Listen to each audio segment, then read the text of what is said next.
I just want to introduce Feigie. I did grow up with Feigie. So growing up in Arizona as the son of my dad, first Chabad rabbi in Arizona, eventually he hired a rabbi for Tucson, and that was Feigie's father. So we grew up apart, but the only two families that we were close to each other, we would go on Sunday trips to different sightseeing places. Her father says that if not for my father doing these weekly trips, he would have never seen anything in Arizona. He would have been stuck in Tucson. So we used to spend our Sundays together. She also went to school with me for 1 year in Phoenix. And then when we got married, this was the cool part, we lived in the same apartment building in New York. So I am going to introduce Feigie. She is, I don't know if she'll appreciate that I say that she's a foodie, but her family are definitely foodies. And in particular, they know how to make some delicious dishes. And so today, one of the things that I've eaten in their home is Gravlox that they make themselves. And it's a staple item that they use at different simchas. Again, homemade Gravlox, which is quite a specialty in my opinion. So I'm going to introduce Feigie. I'm going to pass the buck to her. If she wants to add anything about her bio, welcome to add that. I'll spotlight her mic. And again, if you do have a question, if you don't mind leaving those till the end, if you think you'll forget it, just type it into the chat. All right. Hi, guys. Good afternoon. I guess it's after 12. Today we're going to make Gravlox, as Levi said. This is a food that is super popular in our house, in our like extended family, for our Shavuot Kiddush especially. And I'm sure you've all, or perhaps maybe tasted it, you know, Sunday brunch when we used to all get together, you know, back in March type of thing. So we're going to do it two different ways. These are my two favorite. There are so many different variations. But the first one is just a traditional Gravlox. And what you're going to need for that is a piece of salmon and a container, something not metal, glass is best. So I'm going to just stick it in here, and it's super easy. We're going to stick your salmon in here. I'm going to use some dill that's nice and clean, and we're just going to spread it over the top over here. And now in order to cure it, you need a cure. So to make our cure, we're going to take 2 parts of kosher salt, 1 part sugar. We're going to give that a mix. And we're going to pour it over our salmon. So you want to make sure that it has a nice thick coat all over. And we might have used a little too much, but that's fine. Okay, when that is done, you're going to cover it with saran wrap, which I have right here. So you're going to cover it. You want to make sure you get it inside. So you don't want a lot of air going in. So you want to cover it like that. And then you want to put something heavy on top of it. So I'm just going to use these. I'm going to stick those, make sure that it gets nice and firm. And you're going to put this into your refrigerator for 2-3 days maximum. Maybe another day if you need to and forget about it, but you're not going to want to, because guess what? You want to eat it. So the longer you wait, the longer you have to wait to eat it. And then what happens is you have something that looks like this after 3 days. And it kind of has a lot, you'll see it has a lot of liquid. So what we're going to do is we're going to uncover it. And I'm actually going to go to the sink, because what we want to do is we want to rinse it off. So we're going to take our piece of salmon.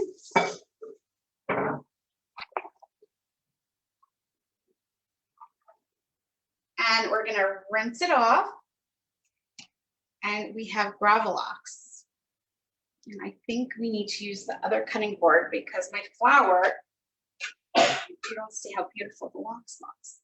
So what you want to do is you want to take a really sharp knife, and you're going to cut really, really thin slices And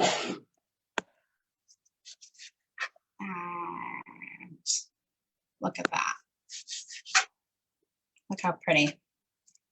So there are different ways, and maybe if we're in this situation for longer, I'll come back and I'll teach you some other ways. But some people add beets to their cure. Some people, well, I do a pastrami version, which is really yummy and spicy. So that is type 1. So look how easy that is. We have beautiful Gravlox, and it took about 5 minutes. Okay, who's ready for type 2? So that was dill Gravlox? That's dill Gravlox. Okay, type 2 is a little more labor intensive. Are we ready?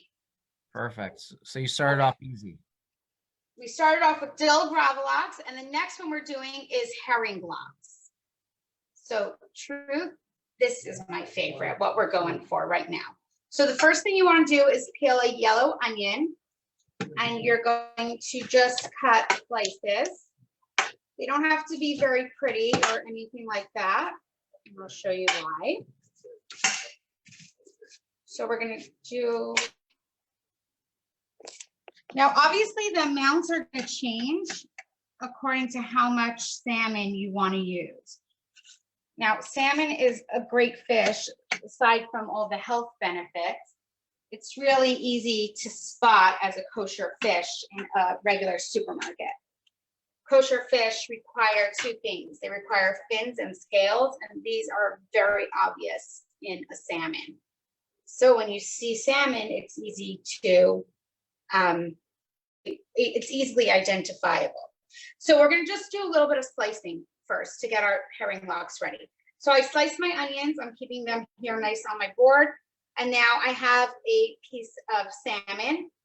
I like to start at the end when I'm slicing it raw, just because it gives me some nice, easy cuts. And the same way we cut for the Gravlox after it was cured, for the herring lox, you want to cut it before the cure. So I'm going to start by making my slices.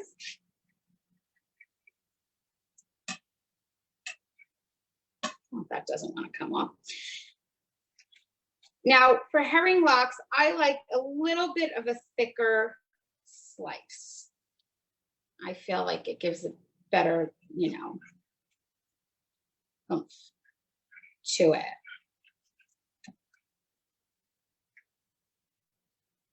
Okay. So we have, let's finish the whole thing. Otherwise, I'm going to be stuck with this tiny little piece. So also, you really want to use a sharp knife. It definitely helps the process go a little faster. So if you see, we have slices that look like this, and they're flimsier because they haven't been cured yet. Okay, so I'm actually, by the way, I'm a foodie by default. I'm a foodie because of my surroundings. Just so everybody knows, it's not me that's the foodie, it's my surroundings.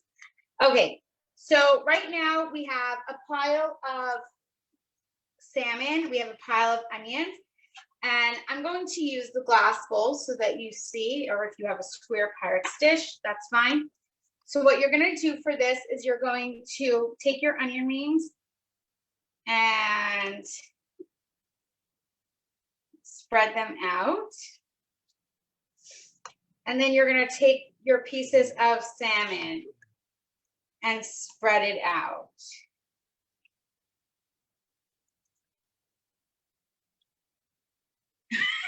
Wow. Everybody say hi to my father. Now it has rabbinic supervision. This is Rabbi Shem Tov from the Chabad of Tucson. And guess what? He's the one who taught me how to do this, okay? Not really, because she's doing it better than me.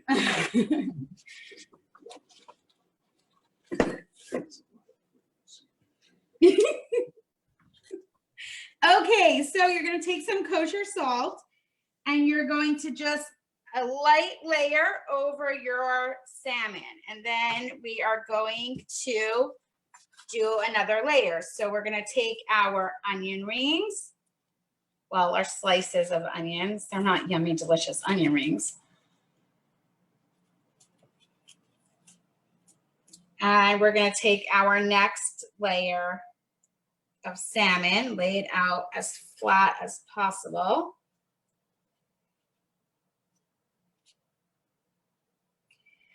And then again, a layer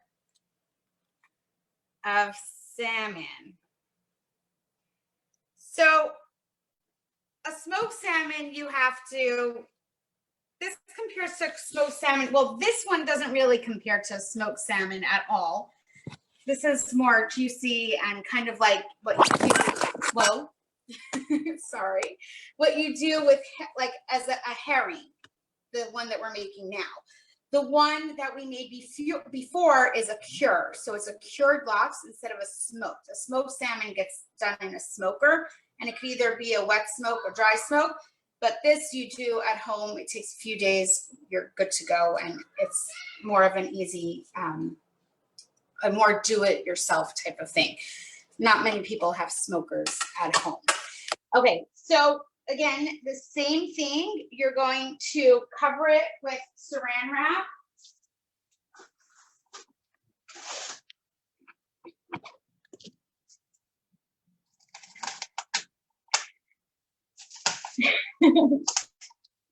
So both types will go very well with bagels. That it seems I'm going to be demonstrating later on this year. No, I think Pinky's gonna do it. Not Pinky, sorry, Benita. So we saved you. We got someone to do it for us. Oh, perfect. Even better. I'm so excited. I'm tuning in to see how you make bagels. Volunteered after she watched it. I'm like, perfect. Feigie's gonna be happy that she doesn't have to do it. Feigie's gonna be thrilled. Okay, so now we want to kind of change over what we're using because that was raw fish. Now we're going to the smoke. So just give me 1 second. And I need a new knife.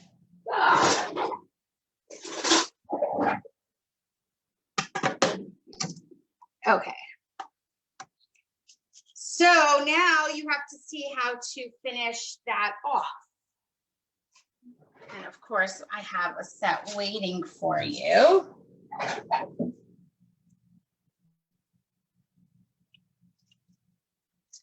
1 second.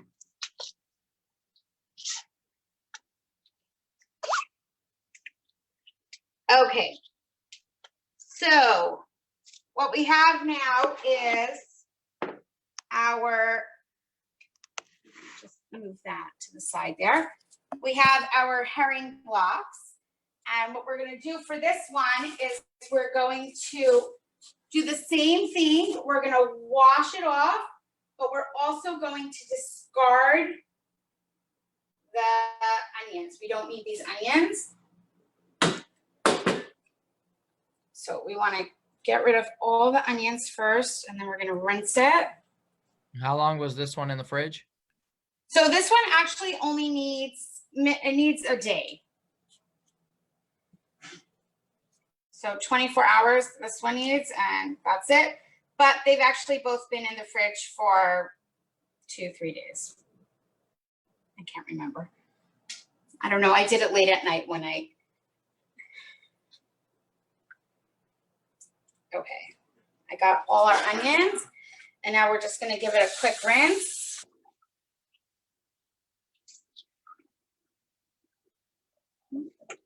Whoa. Okay. So we're going to strain that. And now we want to get our other parts ready. So I store it in a little glass container, like a mason jar. And before I do that, I like to cut it in. So you see how we slice it. I find it a little more, I find it easier to eat if it's more in chunks. So bite-sized chunks.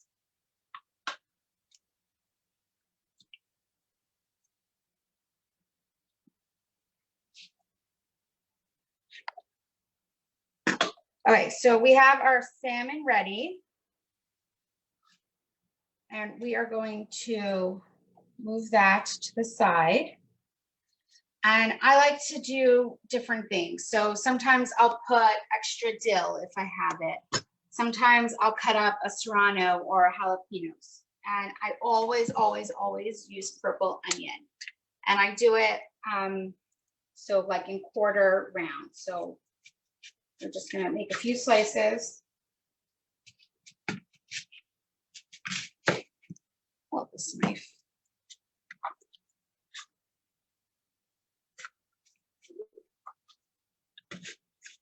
So we have our onions. We have our serrano. Again, all optional additives or additions, rather. Okay, and this is what we're going to do. We're going to stick it all into our jar, kind of spread it out, make sure everything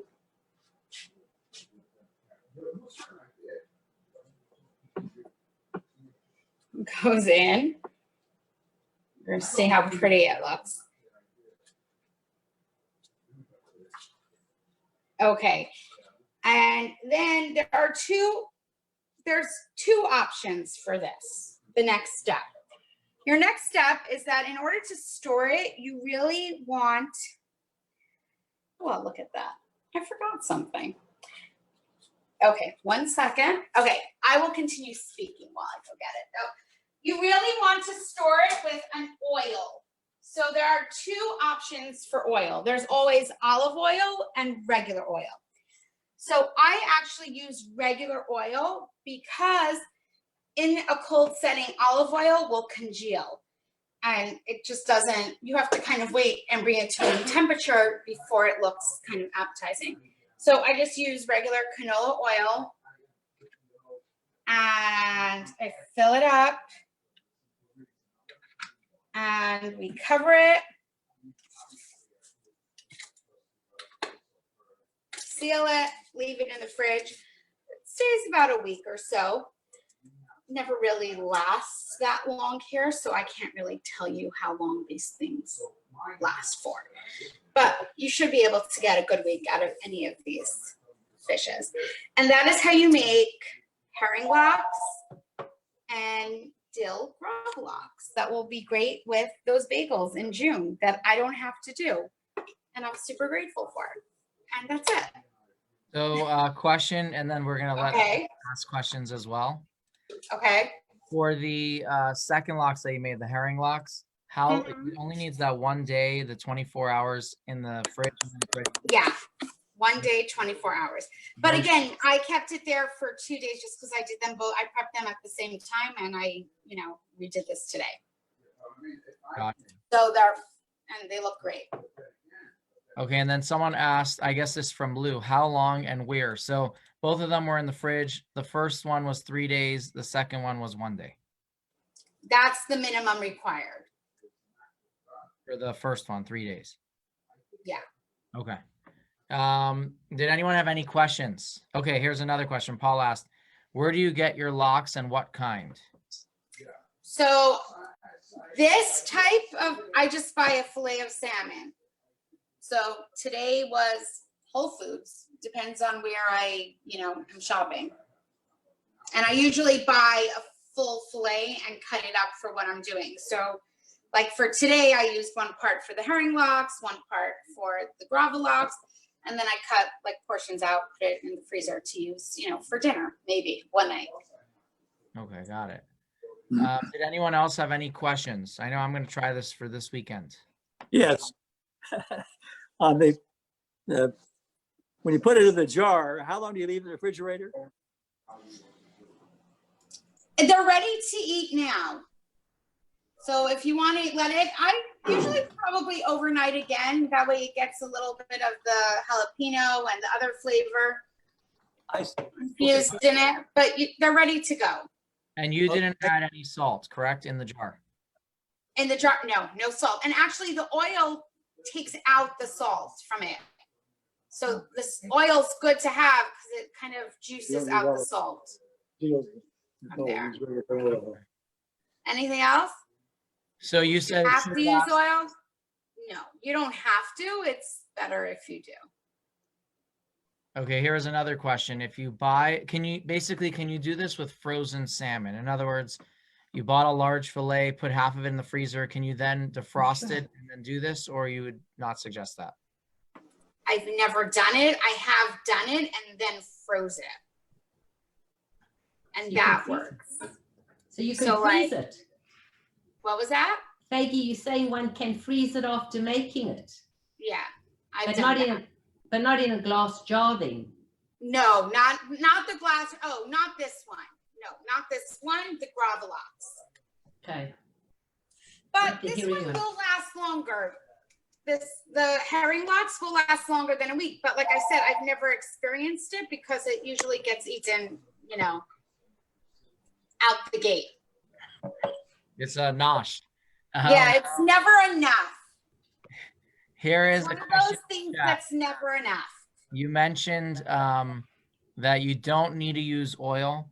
So someone asked, what can you use instead of oil? If I understood correctly, you said you don't have to put anything, but is there something else you could put with it? I've never tried anything else, so I don't know. Like I said, this ends up being very salty, this one. So you want it to actually, the oil soaks out the salt goes out in the oil, drains out.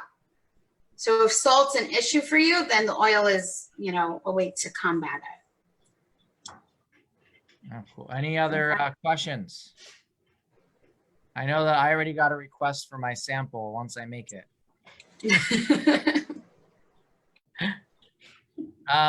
And then the last question, this is from Rosemary. She said, what if oil is the issue? Then you already said you don't have to use oil at all. Make Gravlox. No oil. Well, all right, awesome. Any other last questions? Next time you are in Tucson, you should definitely go and find the Ceitlins or Shemtovs in Chabad, Tucson, and ask for a sampling of one of their delicacies. But we need warning for that. So just let us know a few days in advance. We'll pop up a batch for you. I do have a question. Which of the two recipes is less salty if you have a high blood pressure issue? Such a good question. They both kill you. They'll both kill you. Okay. Nobody ever died eating a piece of lox. How does that sound? Well, that's the treadmill, yes. Eating a piece of lox. Depends on how many pieces, I guess.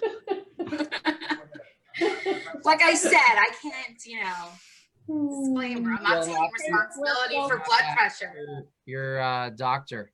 We don't give medical advice on our Zooms. Definitely not from me. But that's a good question. I noticed that there was less salt on the herring one.